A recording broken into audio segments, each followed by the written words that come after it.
এইবার জিবরিল আমিন নবীকে বলতেছে, হে আল্লাহর রাসূল, বালতি উঠাতে হবে। নবী বললেন, জিবরিল রে, বালতি কিভাবে উঠাইব? বলে, বালতি উঠানোর দায়িত্ব আল্লাহর। আপনি শুধু হাত দ্বারা ইশারা করবেন আর আল্লাহর নাম লইবেন। বালতি কিভাবে উঠবে সেটা আল্লাহ ভালো রকম জানেন। সুবহানাল্লাহ। এইবার ইহুদি দেখতেছে আর বলতেছে, আমার বালতি উঠাইয়ে দাও। নবীজি বলতেছে, ইহুদি রে, তোমার যতক্ষণ পর্যন্ত বালতি উঠাইতাম নাই ততক্ষণ পর্যন্ত আমি তোমার এই জায়গা থেকে যাইতাম নাই। এইবার আপনার আমার নবীজি হাত সামনে দিলেন। জিবরিল বললেন, হে আল্লাহর রাসূল, আপনি এই মুহূর্তে বলেন বিসমিল্লাহির রহমানির রহিম। এই বলে আপনার আমার নবীজি হাত বাড়াইলেন। হাত বাড়াইতে দেরি হয়েছে, গয়বী যেমন আকাশ থেকে উঠে বালতি নবীজির হাতে আসতে দেরি হয় নাই। সুবহানাল্লাহ। এইবার ইহুদির মনের মধ্যে প্রশ্ন জাগে, কি ব্যাপার?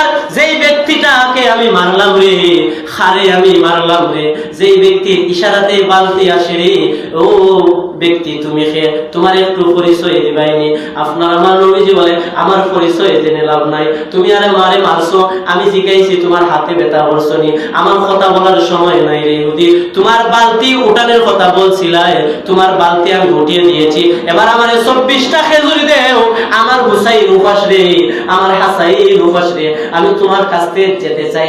এইবার ইহুদি অবাক হয়ে তাকিয়ে রইলেন আর বললেন, নেও তোমার 24টা খেজুর, নেও, তুমি তোমার পথে যাও, কিন্তু তোমার পরিচয়টা দিলে আমার একটু শান্তি লাগতো। বলে, আমার এই কথা বলার সময় নাই। আপনার আমার নবীজি ইহুদির কাছ থেকে বিদায় হলেন। ইহুদি এবার মনে মনে চিন্তা করে, আমি খার গায়ের মধ্যে আঘাত করলাম রে, খার গায়ের মধ্যে সর মারলাম।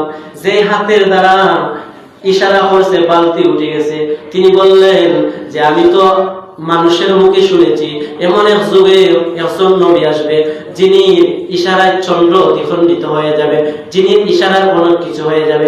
আল্লাহ তাআলার সাথে স্বয়ং কানেকশনটা হবে, আমরা আল্লাহ তাআলার সাথে কানেক্ট হবে। আমি হয়তো সেই ব্যক্তির গায়ে হাত দিয়েছি। এইবার ইহুদি মনে মনে এই কথা চিন্তা করে তিনার মনের মধ্যে এসে গেছে, আর কেউ নাই রে, ইনি হচ্ছেন রাহমাতুল লিল আলামিন, দুজাহানের নবী মুহাম্মদুর রাসূলুল্লাহ সাল্লাল্লাহু আলাইহি সাল্লামের গায়ের মধ্যে হাত তুলছি। এইবার ওই ব্যক্তি ইহুদি নিজে নিজে তার যে হাত দিয়ে সর মারছিল এই হাতটা খেতে ফেলছে। বলে, যে হাত দিয়ে মুহাম্মদের গায়ে হাত দেওয়া হয়েছে, মুহাম্মদের গালে সর মারা হয়েছে, সেই হাত আমি রাখবো না। এই বলে তিনি হাতকে বিদায় করলেন। বিদায় করে এবার চলে গেছে। বলে, বিদায় করলে শেষ হবে না, মুহাম্মদের দরবারে যেতে হবে, মুহাম্মদের কাছে ক্ষমা চাইতে হবে। ক্ষমা চাওয়ার জন্য গেছে। আপনার আমার নবীজি দেখে চিনে ফেলছে। ইহুদি ভাই, কি ব্যাপার? তোমার না 2টা হাত ছিল, হাত দিকে খাটা, কি ব্যাপার, কি হয়েছে? তখন বলে, ওগো আল্লাহর রাসূল, আমি আপনাকে চিনতে পারি নাই। পায়ে পড়ে মাফ চাইতেছে। বলে, আমি ইহুদি, আমি আপনাকে চিনতে পারি নাই। আমার হাতটা কোনো দুর্ঘটনায় কাটছে না, আমার হাতটা আমি নিজে নিজে কাটছি। বলে, কারণ কিটা? বলে, যে হাতটায় মুহাম্মদের গালের মধ্যে সর মারছে, এই হাতটা আমার গায়ের মধ্যে রাখতাম না। সুবহানাল্লাহ। ইহুদির এই কথা শুনে তখন বললেন, নবী বললেন, ইহুদি, তুমি আমার কাছে মাফ চাওনি? বলে, হ্যাঁ। বলে, মাফ চাইতে হইলে একটা শর্ত আছে, আমি তোমারে মাফ কইরা দেব। ইহুদি কয়, মুহাম্মদে যেহেতু মাফের সুযোগ দিছে, একটা শর্ত দিছে, মুহাম্মদে যেহেতু শর্ত দিছে, ও সুযোগে আমিও একটা শর্ত দেই। ইহুদি বলে, ওগো মুহাম্মদ, তোমার যেহেতু শর্ত একটা আছে, আমারও একটা শর্ত আছে। সুবহানাল্লাহ। বলে, তোমার শর্ত কিটা? বলে, ওগো মুহাম্মদ, আমার শর্ত কইবো করে আগে তোমার শর্ত কিটা কও। বলে, আমার শর্ত হচ্ছে আমি তোমারে মাফ কইরা দিব, আল্লাহর কাছে দোয়া করবো, আল্লাহ মাফ কইরা দিলাইবা তুমি যদি কালিমাটা গ্রহণ করিলাও।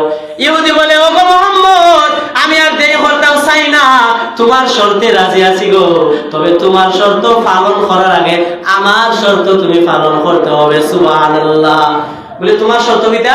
বলে, আমার শর্ত হচ্ছে, আমার এটা বিশ্বাস আছে, আমার যে হাতটা খাচ্ছি এই হাতটা তুমি আল্লাহরে কইয়া এই হাতটা জোড়া লাগাইয়া দিবে, আর আমি কালিমা গ্রহণ করবো। সুবহানাল্লাহ। নবীজি বললেন, ঠিক আছে। তখন নবীজি যে হাত খাটা অংশ এই সাইডে আর এই সাইডে তিনি থুতু মুবারক দিলেন। থুতু মুবারক দিলে ইহুদিকে বললেন হাতটা লাগাও। ইহুদি বলে আমার হাত আগের থেকে 3 গুণ শক্তিশালী হাত হিসাবে জোড়া লাগছে। সুবহানাল্লাহ। তখন আপনার আমার নবীজি কালিমা গ্রহণ করে এই ইহুদি মুসলমান হয়ে গেছে। এইভাবে নবীজির ইতিহাসে সতের পথে থেকে, সৎ ব্যবহার দেখে, সৎ আওয়াজ দিয়ে তিনি কাফিরদের মন জয় করে কালিমা গ্রহণ করাইছেন।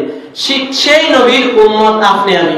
আজকে যে কথাগুলো আমরা শুনলাম এবং বললাম এবং বুঝলাম, সৎ কাজের আদেশ এবং অসৎ কাজের নিষেধ।